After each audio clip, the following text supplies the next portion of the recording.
এই ম্যাথটা বুয়েট 23-24 সেশনে আসা একটা ম্যাথ, আর এই টাইপ থেকে প্রিভিয়াস বুয়েটে অনেকবার ম্যাথ আসছে, তাই এই টাইপের মহাকর্ষ অভিকর্ষ চ্যাপ্টারের এই যে টাইপটা আছে টাইপটা অনেক ইম্পর্টেন্ট। এই টাইপের মেন নীতিটা হচ্ছে শক্তির নিত্যতা সূত্র। তো এই টাইপের ম্যাথ সলভ করার আগে আমাদের একটা সূত্র জানা লাগবে, ওইটা হচ্ছে অভিকর্ষ কাজের সূত্র। ঠিক আছে, তো অভিকর্ষ কাজ বলতে গেলে কি, অভিকর্ষ কাজ যদি বলতে হয়, কাজ হচ্ছে বিভব ইন্টু ভর, এটা হচ্ছে কাজের সূত্র। তো যদি বলে যে হচ্ছে যে কোনো একটা পৃষ্ঠে, লাইক এটা যদি কোনো একটা পৃষ্ঠে হয় আর এটা যদি এর ব্যাসার্ধ হয়, তাহলে এই ব্যাসার্ধতে এর বিভবের মান কত? বিভবের মান হবে -gm ডিভাইডেড বাই r, যদি এটার মাস হয় m আর কি। আর যদি বলে এই পৃষ্ঠে কাজের মান কত, তাহলে কাজের মান কত হবে? কাজ হবে w is equal to -gmm divided by r, এটা হবে এই পৃষ্ঠে কাজের মান। তো এই ম্যাথটাতে সেম এই সূত্রগুলোই ফলো হয়েছে, যে সূত্র থেকে প্রায় প্রত্যেকবারই ম্যাথ আসে। তো চলো এই নিয়মটা একটু দেখে নিই। তো প্রশ্নে কি বলা আছে? প্রশ্নে বলা আছে যে হচ্ছে একটি মঙ্গল গ্রহের পৃষ্ঠ হতে খাড়া উপরের দিকে একটি রকেটকে কত 2 কিলোমিটার/সেকেন্ড বেগে উৎক্ষেপণ করা হলো। মঙ্গল গ্রহে বায়ুমণ্ডলে বাধার কারণে রকেটটি যদি প্রাথমিক শক্তির 20% হারায়। আচ্ছা, প্রাথমিক শক্তির 20% হারায় মানে কি? প্রাথমিক শক্তির 20% হারায় বলতে গেলে তার অবশিষ্ট শক্তির পরিমাণ কত? তার অবশিষ্ট শক্তির পরিমাণ হচ্ছে 80%। এখানে এটা বোঝাচ্ছে। আচ্ছা, তবে রকেটটি ফিরবার ঠিক পূর্ব মুহূর্তে মঙ্গল গ্রহের পৃষ্ঠ হতে কত উচ্চতায় অতিক্রম করবে? অর্থাৎ এই যে প্রাথমিক শক্তির 80% শক্তি ছিল, এই শক্তি নিয়ে সে কতখানি দূরত্ব অতিক্রম করতে পারবে, এটা আমাদের বের করা লাগবে এখন। আচ্ছা, তো চলো আমরা এই কাজটা শুরু করি। তো আমাদের আগে বের করা লাগবে যে প্রাথমিক শক্তিটা কতখানি। তো আমরা ধরে নিলাম এটা হচ্ছে মঙ্গল গ্রহ। তো এটা যদি মঙ্গল গ্রহ হয়, আর এটা ধরে নিলাম এই মঙ্গল গ্রহটার কি, মঙ্গল গ্রহটার ব্যাসার্ধ হচ্ছে এই r। আচ্ছা, তো মঙ্গল গ্রহটার যদি ব্যাসার্ধ r হয়, তাহলে এই এ পয়েন্টে আমি যদি বিভবের কথা বলি, তাহলে আমি যদি এ পয়েন্টে বিভব শক্তির কথা বলি, মানে ইপি অ্যাট এ পয়েন্টে বিভব শক্তি মান কত হবে? দেখো তো, -gm ডিভাইডেড বাই r, এটা হবে এটা কি বিভবের মান হবে এটা। আর আমরা ধরে নিলাম যে ওই রকেটের ভর যেটা ছিল, রকেটের ভরটা হচ্ছে m, তাহলে বিভব শক্তি মান কত হবে? বিভব ইন্টু ভর।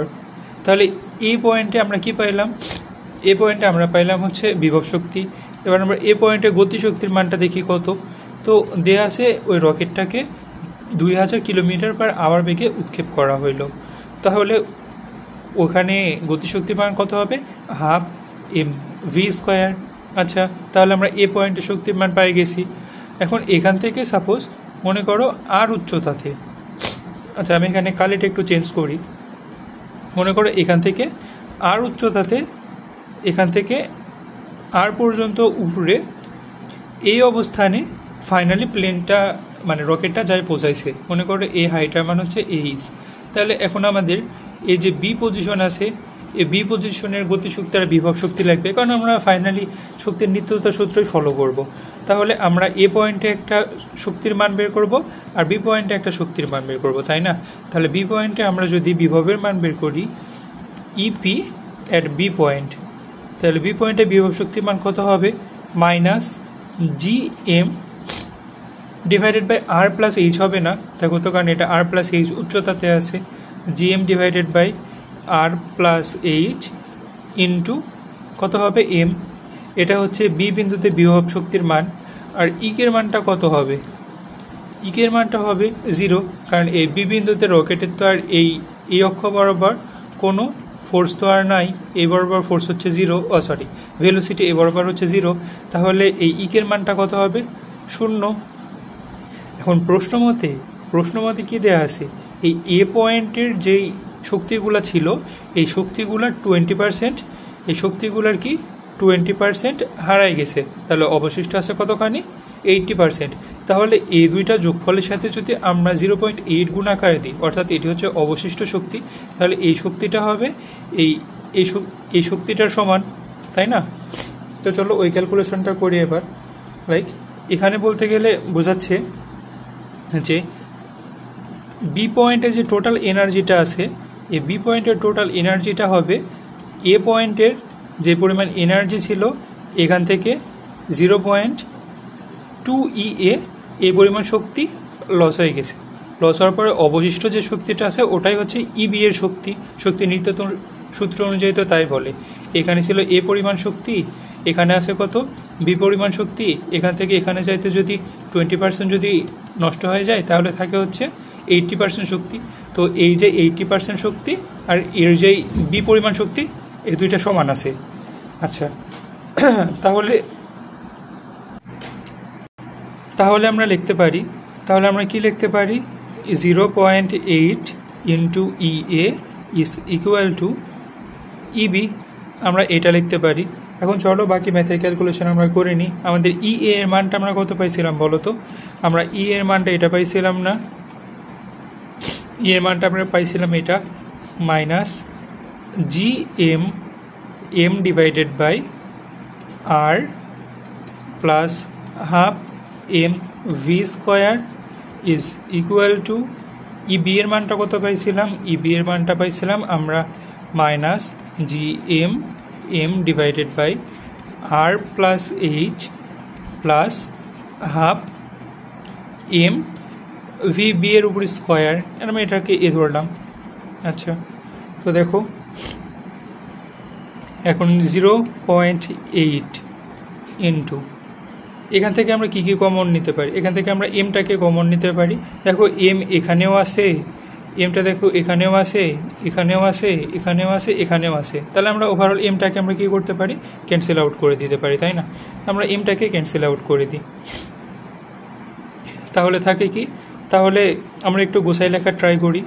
তাহলে আমাদের কাছে কোন কোন মানগুলো থাকে দেখো, তাহলে আমাদের কাছে থাকে হচ্ছে minus 0.8 G M divided by R plus 0.8 into half V square is equal to minus G M divided by R plus H.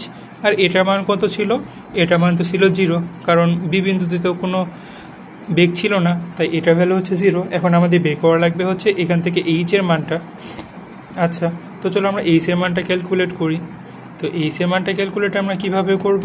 তাহলে আমরা এইচটাকে এক পাশে রাখি, বাকি সবগুলোকে ওই পাশে পার করে দিই। তাহলে কি থাকে? R plus H is equal to minus G M divided by minus 0.8 G M divided by R plus 0.8 into half V square. এখন আমরা যদি এটা ক্যালকুলেট করি তাহলে আমাদের অ্যান্সার আসছে কত? আমাদের জি এর মান ছিল মাইনাস 6.67 ইন্টু 10 ইনভার্স 11, এম এর মানটা ছিল 6 ইন্টু 10 টু দি পাওয়ার 23। আমি আরেকবার চেক করে নিই এম এর মানটা দেওয়া ছিল কত? 6.4 ইন্টু 10 টু দি পাওয়ার 23। তাহলে এখানে কত হবে? 6.4 into 10 to the power 23 divided by, আবার একই মান বসানো লাগবে, minus 0.8 into 6.67 into 10 inverse 11 into 6.4 into 10 to the power 23 divided by R এর মান ছিল হচ্ছে, ব্যাসার্ধ দেওয়া ছিল কত? ব্যাসার্ধ দেওয়া ছিল 3395 কিলোমিটার। আচ্ছা, তো চলো ব্যাসার্ধের মানটা আমরা বসাই দিই। কত? 3355 ইন্টু 10 টু দি পাওয়ার 3 মিটারে কনভার্ট করে নিলাম। আর এই পাশে কি বসানো লাগবে? এই পাশে বসানো লাগবে হচ্ছে plus 0.8 into half M V square, তাই না? তাহলে আমরা হাফ ভি স্কোয়ার রেখে দিলাম এখানে, কারণ জায়গা নেই যেহেতু। আচ্ছা, তো চলো এটা এখন আমরা ক্যালকুলেট করে দেখি এই ভ্যালুটা কত আসে। তাহলে আর প্লাস এইচ এর ভ্যালুটা কত আসবে? তোমরা চাইলে ডিরেক্ট ক্যালকুলেটারেও সমাধান করতে পারো, আমরা নর্মালি সমাধান করি। তাহলে আমাদের আর প্লাস এইচ এর মান আসে 4.975 ইন্টু 10⁶। তাহলে এখান থেকে আমাদের কি বের করা লাগবে? এইচ এর মান, কারণ প্রশ্নে শুধুমাত্র চাইছে যে ওই পৃষ্ঠ হতে উচ্চতাটার মান কত, কেন্দ্র থেকে চাইনি কিন্তু, তাই এইচ সমান কি হবে? 4.975 ইন্টু 10⁶ মাইনাস আর এর মান কত ছিল? 3395 ইন্টু 10³ তাহলে আমাদের অ্যান্সার কত হবে? 3355। আচ্ছা 55 ছিল নাকি 95 ছিল?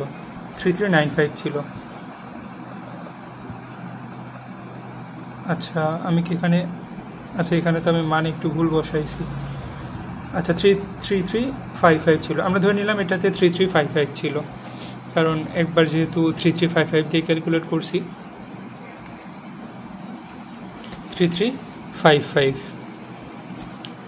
মাইনাস 3355 ইন্টু 10⁻³ তাহলে আমাদের অ্যান্সার আসছে কত?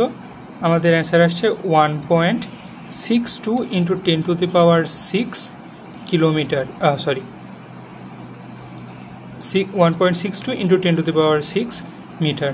এটাই হচ্ছে আমাদের অ্যান্সার, বা 1620 কিলোমিটার। এটাই হচ্ছে আমাদের অ্যান্সার। আই হোপ তোমরা বুঝতে পারছো।